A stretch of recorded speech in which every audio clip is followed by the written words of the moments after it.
ہوا، آیا جب امام سے ملاقات کی، جانے لگا، اچھا مولا سفر پہ جا رہا ہوں، اب اجازت مانگتا ہوں۔ امام کہتے ہیں نہیں نہیں، وہ جو دل میں بات ہے وہ ذرا زبان پہ لا۔ جیو نوجوانوں، جیو مالک تمہاری زندگی کرے۔ ہاں نہیں، میں امام ہوں، امام دلوں کے راز جانتے ہیں۔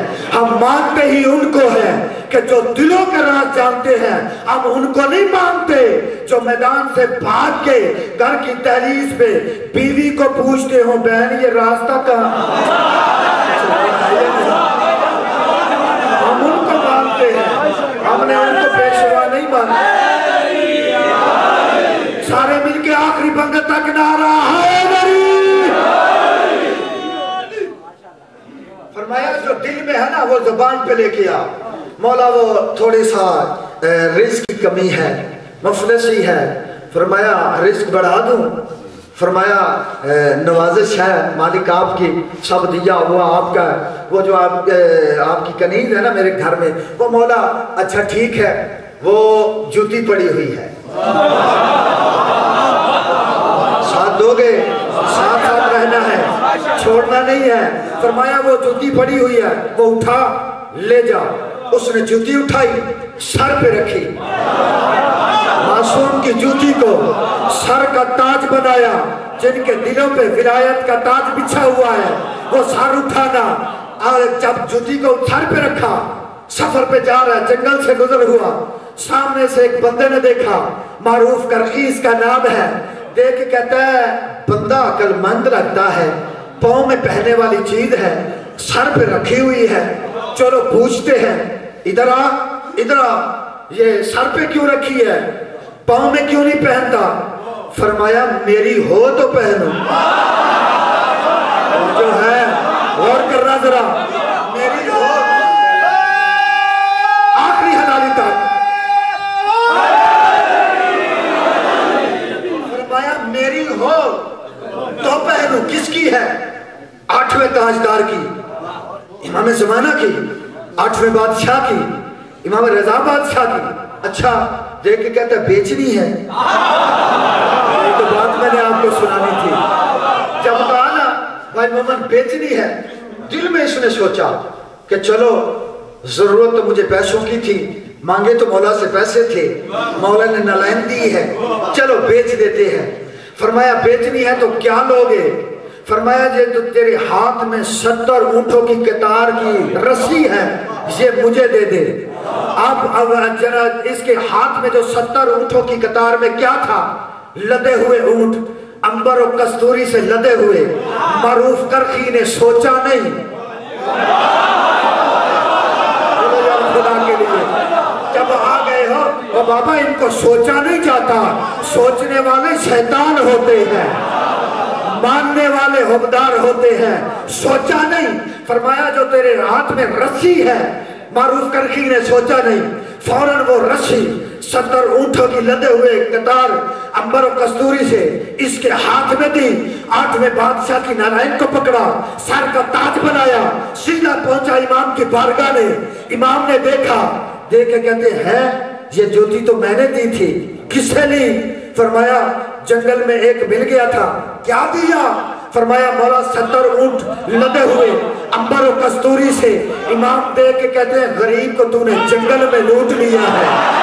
آئے آئے آئے، آپ جیئے، آپ کی مالک زندگی کرو، آپ جیئے۔ فرمایا جنگل میں تو نے غریب کو لوٹ لیا ہے، چل رکھ جوتی سر پہ، بیٹھ دہلیز پہ، نوکر ہے،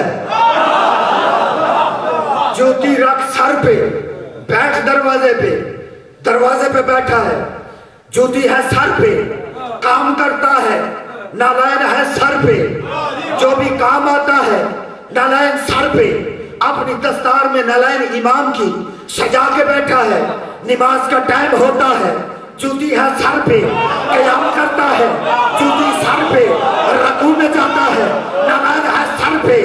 جو بندہ حلال زادوں کی طرح مجلس میں بیٹھا ہے، جوتی سر پہ، امام سجدے میں، یہ بھی سجدے میں جاتا ہے، جوتی ہے سر پہ، نہ امام روکتے ہیں کہ نماز میں جوتی نہ رکھ، امام بھی کہتے ہیں کہ جوتی سر پہ ہوگی تو زیادہ ثواب ملے گا، رکوع کرے گا تو زیادہ اجر ملے گا، سجدے میں جائے گا تو زیادہ ثواب ملے گا، اور علی کو کھا کے علی کو گھرانے والے نسل حرامی کہ جب امام کی جوتی نماز میں آ جائے نماز باطل نہیں ہوتی، علی کے نام سے باطل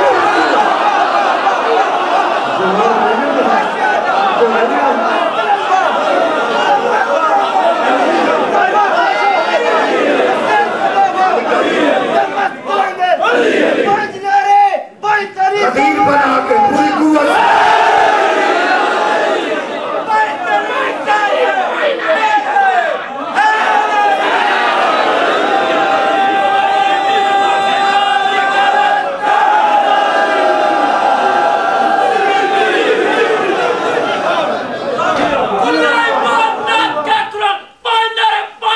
پوری قوت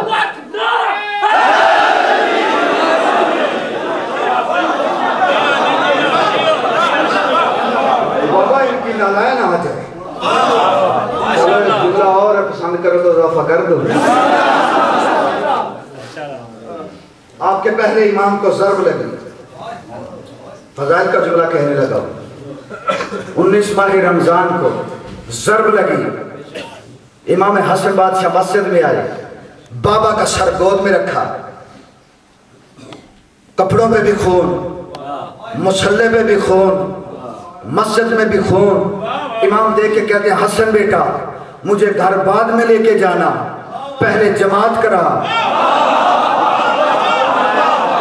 بولو یار خدا کے لیے میں تمہارے عقیدوں کی ترجمانی کرنے لگا ہوں، فرمایا حسن بیٹا پہلے جماعت کرا، یہ کہنے والوں کہ ان کی محبت میں اگر زنجیر مارو خون نکل آئے نمازیں نہیں ہوتی، امام درس تمہیں دے رہے، حسن بیٹا پہلے جماعت کرا، بعد میں مجھے گھر میں لے کے جانا، پہلے جماعت کرا۔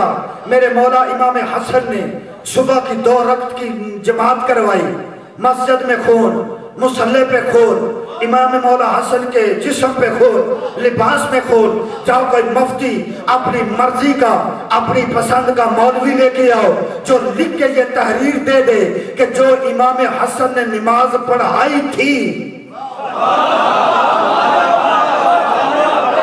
جو کوفہ کی جامع مسجد میں میرے مولا امام حسن نے نماز پڑھائی، نہ علی نے کہا کہ حسن بیٹا پہلے لباس پاک کرو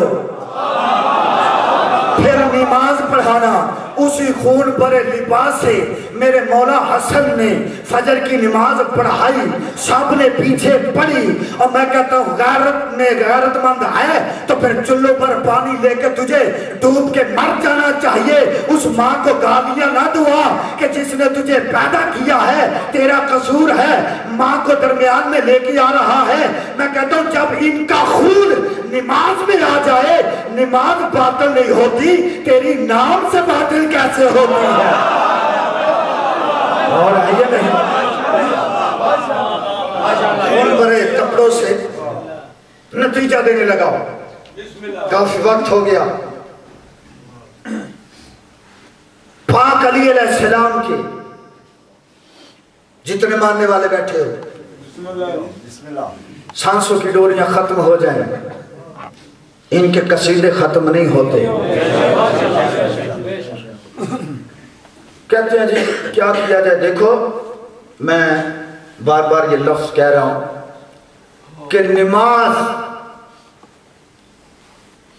نماز جو آل محمد کی محبت کے بغیر پڑھی جائے اس نماز کا کوئی فائدہ نہیں۔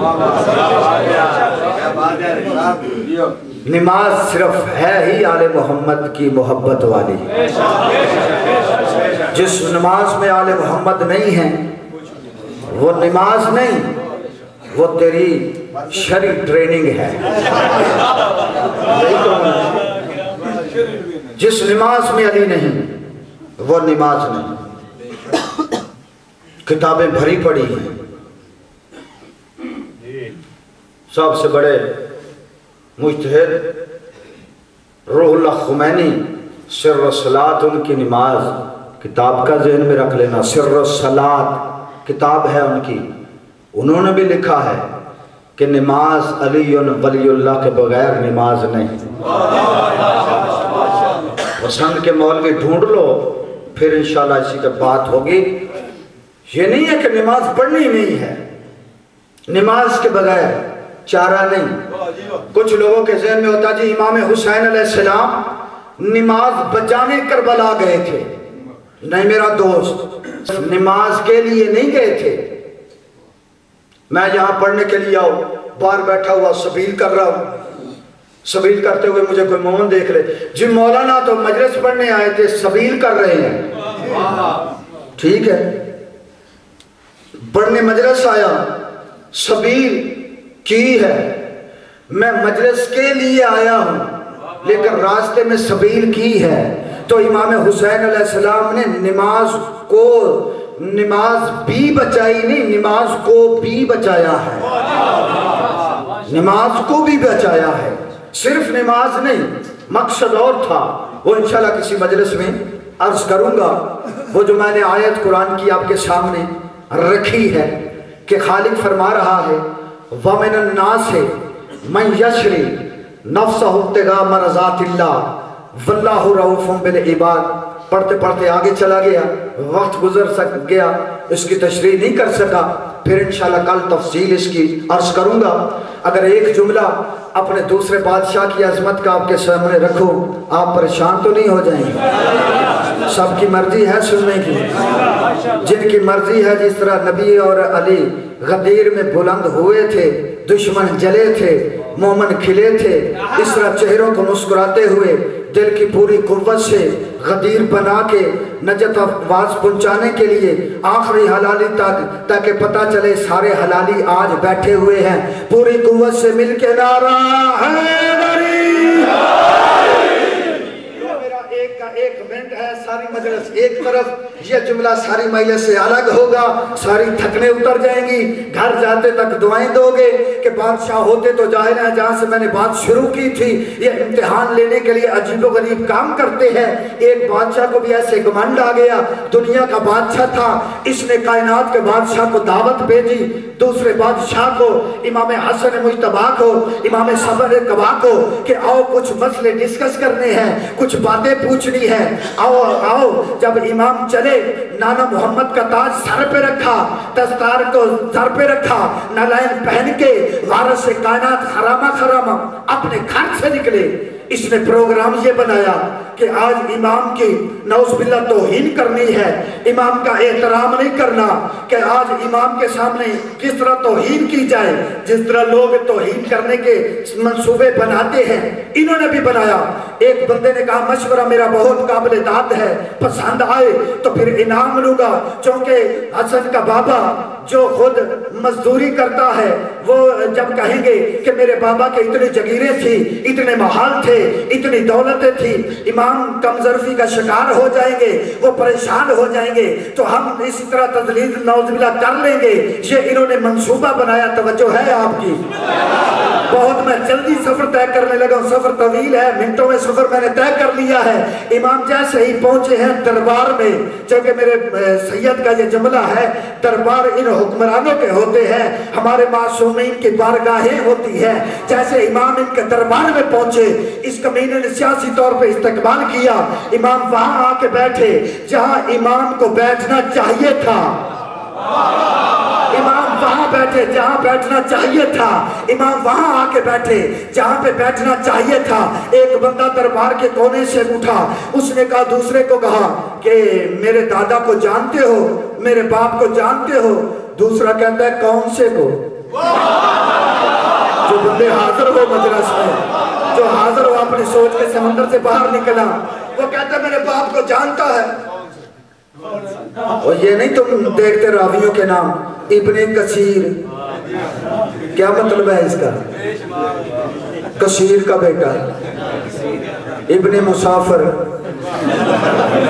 جو آل محمد کے دشمن ہیں وہ ایسے ہی ہوتے ہیں، کچھ اور ہے یا نہیں؟ کہا میرے باپ کو، اور جس کی اتنی بکریاں تھیں، بکریوں والا باپ، کہا دوسرا بولا کونے سے میرے دادا کو جانتا ہے، اس کی اتنی دولت تھی۔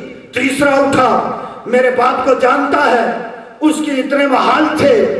امام حسن چپ کر کے بیٹھے رہے، سنتے رہے۔ جب ان کی بک بک بند ہوئی، امام ان کو مخاطب